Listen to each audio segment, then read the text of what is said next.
தாறுமாறாக ஓடி வந்த டிப்பர் லாரி.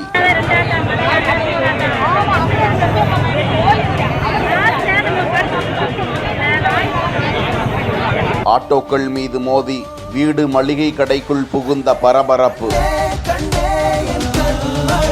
பள்ளி மாணவி உட்பட 6 பேர் படுகாயம்.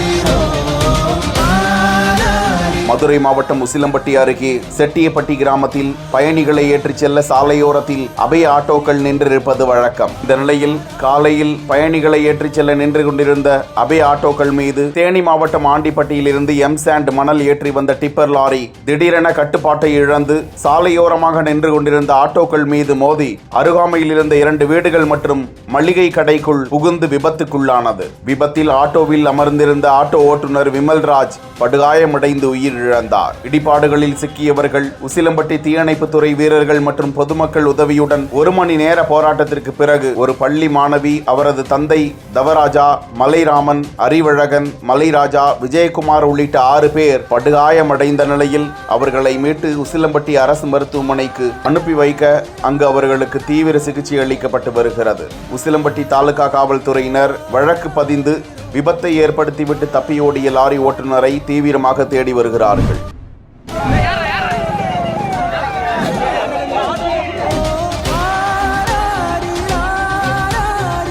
வாழ்க்கையே புரட்டி போட்ட அந்த ஒரு நொடி,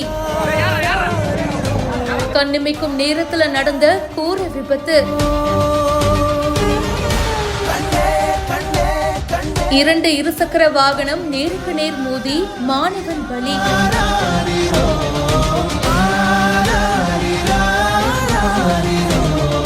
திருவள்ளூர் மாவட்டம் திருத்தணி தொகுதி பள்ளிப்பட்டு நெடுஞ்சாலைத்துறை அலுவலகம் பக்கத்துல 2 மோட்டார் சைக்கிள்கள் நேருக்கு நேர் மோதி இருக்கு.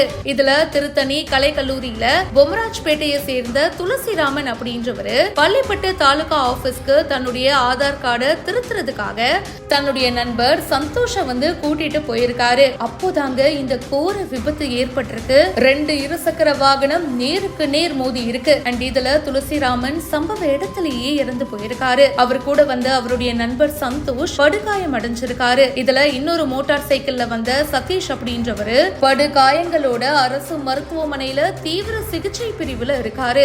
இந்த சம்பவம் பத்தி இப்ப போலீசார் வழக்கு பதிவு செஞ்சு விசாரணையும் பண்ணிட்டு இருக்காங்க. இந்த சம்பவம் அந்த பகுதியில சோகத்தை ஏற்படுத்தி இருக்கு. பாப்பா ஸ்கூலுக்கு கூட்டிட்டு போக முடியலன்னா கால் சுத்தமா நடக்க முடியறது இல்ல, கால் மடங்கிடுது. தம்பியையும் தூக்கிட்டு பாப்பாவையும் கூட்டிட்டு வர முடியல.